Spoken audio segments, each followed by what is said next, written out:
Hey! Welcome back to another Elmore Family kind of adventure.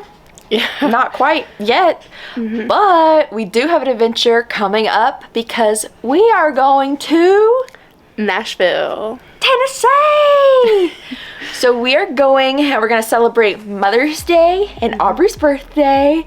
And we're just gonna have a crazy adventure up in Tennessee. And to get ready for that, we wanted to share with you kind of some travel tips, knowledge, experience, stories.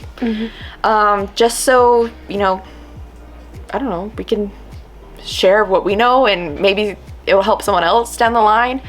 So this is gonna be a packing / travel tip for a Tennessee trip, and I guess let's get started. Okay. All right. So, step one is to kind of get organized in a way. This is like kind of extra, but for me, in terms of what I need for a trip, you know, I need to think about what we're doing, where we're going, and how long we're going to be there, because that'll determine what kind of things you need and how many. So what I have here is just kind of like how many days we'll be there, what we're doing, and like what outfit I want for each day. And so going from this kind of organization to the semi-packed, this is not what it'll look like in the end. This is just kind of like a overview. But I know we're going out a few times, so I have a couple of dresses. And because I have these dresses, I also have biker shorts, because chafing is a thing, all right, for anybody. So highly recommend having some biker shorts underneath the dress to help you out and save you some pains, okay? So have that with the dresses. And you'll also need, of course, some pajamas, a couple of pajamas since we're going for a week. And we'll be at hotels, so always good to pack a swimsuit, whether you plan to sit by the pool or not. And, well, with our luggage, I kind of like this meshy stuff for socks and undergarments. So that's kind of what I've got started here. Having some ankle socks, long socks, a variety is always nice to have. Flip that over.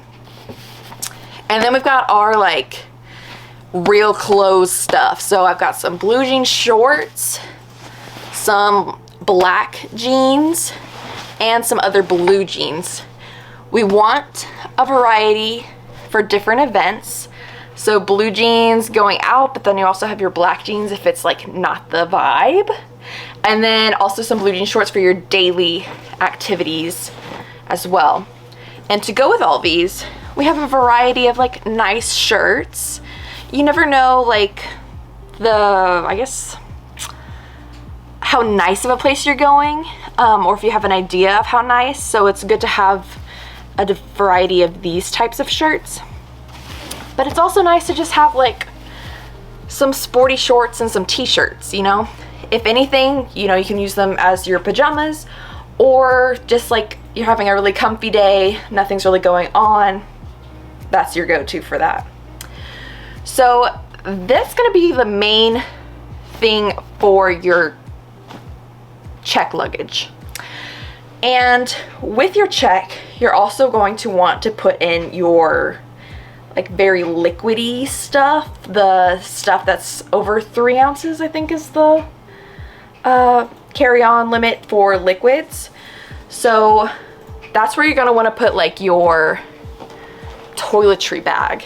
So this one right here has like my toothpaste, some like extra makeup, my facial cleansers and moisturizers. That's all in here, and that will also go in the check. We are flying Southwest, and with Southwest you can do 2 check bags, 1 carry-on, and 1 like underneath the seats. Personal item.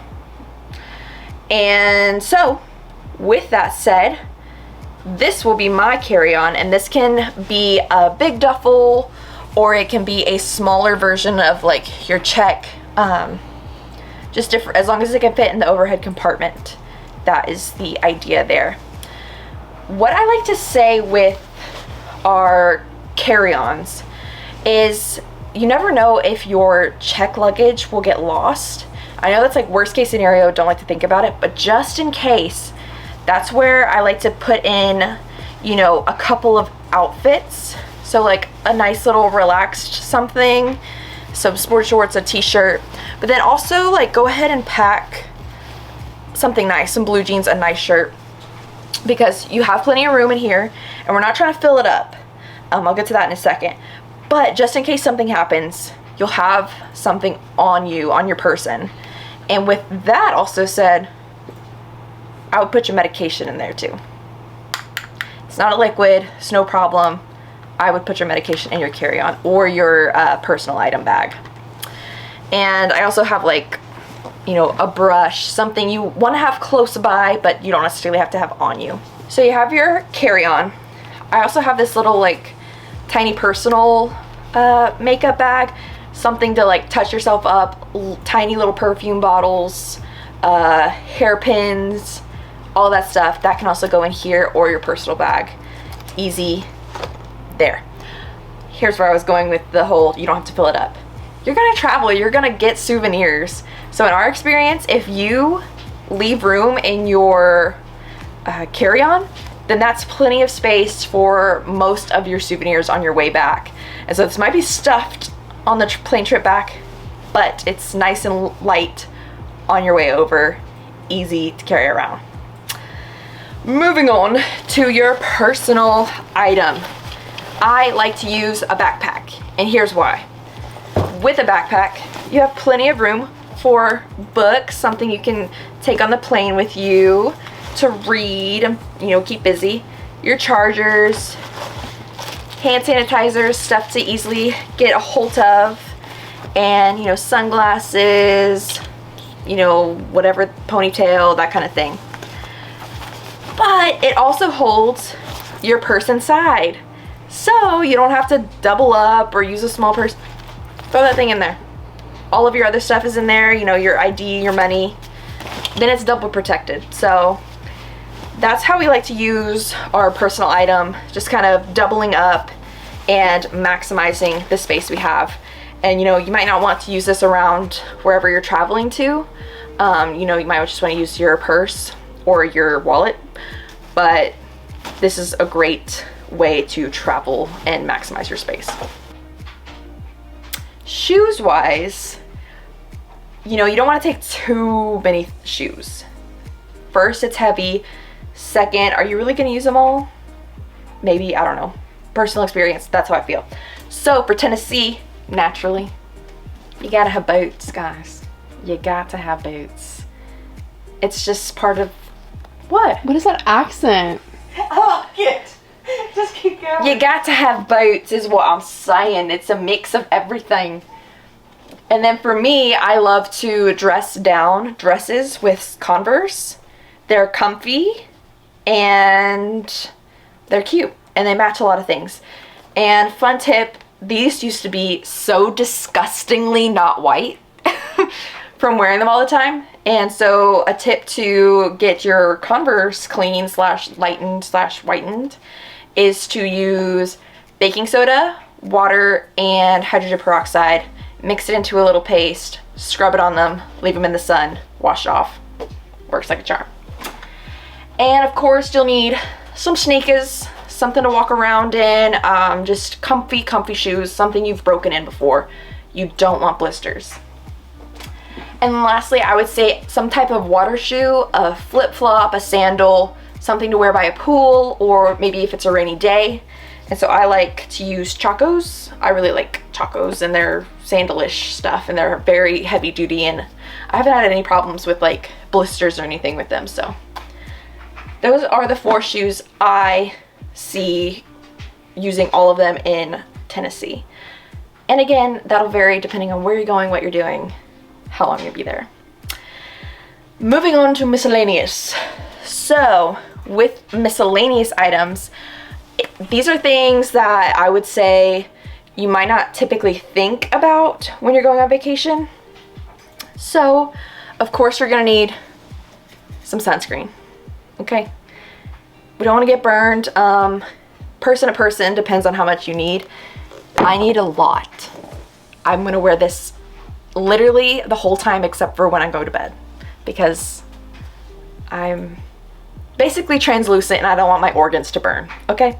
Mega Babe. I know that there's different types of stuff for this, but this is like thigh rescue, save you from the chafing kind of deal. It's like deodorant and it works wonders. Highly recommend to use. Tums or any kind of other medication you might not think about.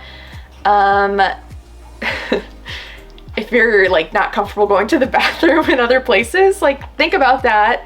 Think about what could happen in different situations that you might not have on the daily, and just have those as backup. Don't want to ruin your trip, you know.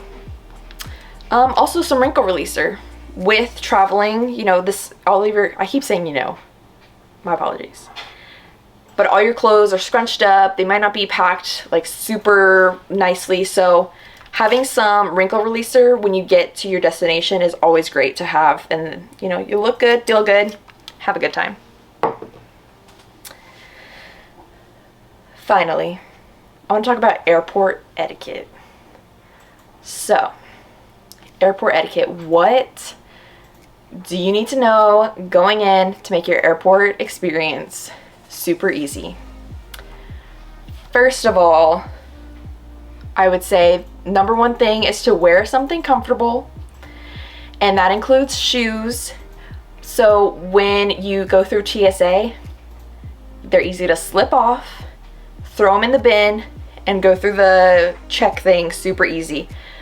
Now, I would also recommend whatever those shoes are, they have socks, or you're wearing socks at the same time, because when you take them off, you touch in the airport floor, okay? Not the cleanest thing ever. So, wear comfortable shoes that you can slip off easy, and you can also put them on easy. So we're not blocking the lines, we're making it easy for everyone. And while you're going through a TSA, put your big devices, computers, other technology, phones, in a separate bin than your bag, than your carry-on bag. Make it easy for them. They're gonna tell you to do it anyway. Just go ahead and get it done. Next, airport tip. You don't have to crowd anything. Okay, hopefully you're on time. You're about 2 hours-ish early before your flight. That's like the time range, I would say. And so you don't need to crowd the gate. Everyone's got their seats, you've checked in.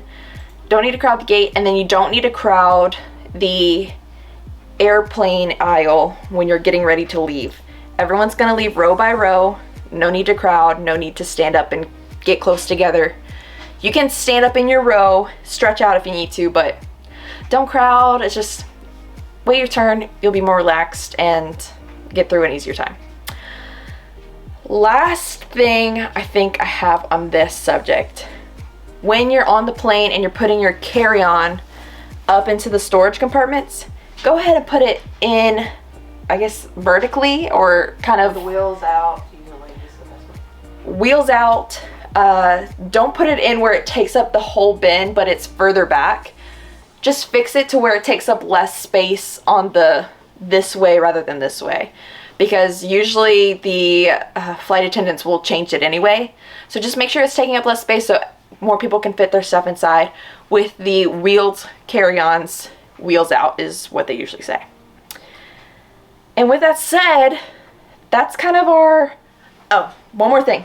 With your check luggage, always good to have these guys. These will wrap around your luggage, and you know, generally it's to keep your luggage together, zipper breaks if they look into it, that kind of thing. But the more unique it is, the easier it is to spot your luggage in the sea of rotating bags. So always good to have one of these as well.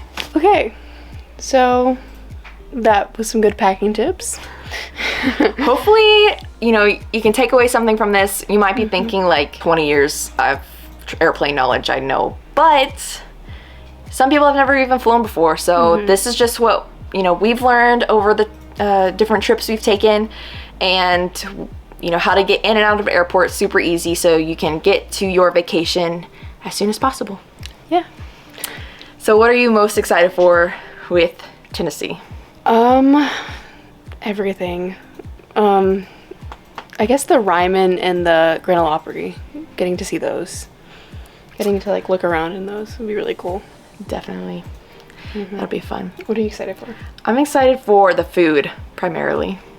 I'm gonna try some hot chicken and some, just like some country flair, or country fare, country food. Stop while you're ahead. But another fun fact is that I've said a lot of fun facts this whole thing, but this will be about a year since one of our first videos on our channel, and which was also in Tennessee.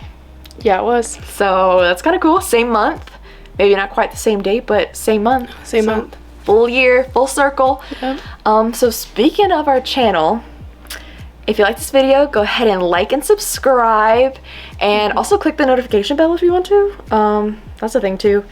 And it'll notify you when we post, which is about every week. And follow us on Instagram at Elmore Family Adventures so you get updates and posts while we're on our trip. And We'll see y'all later. Bye.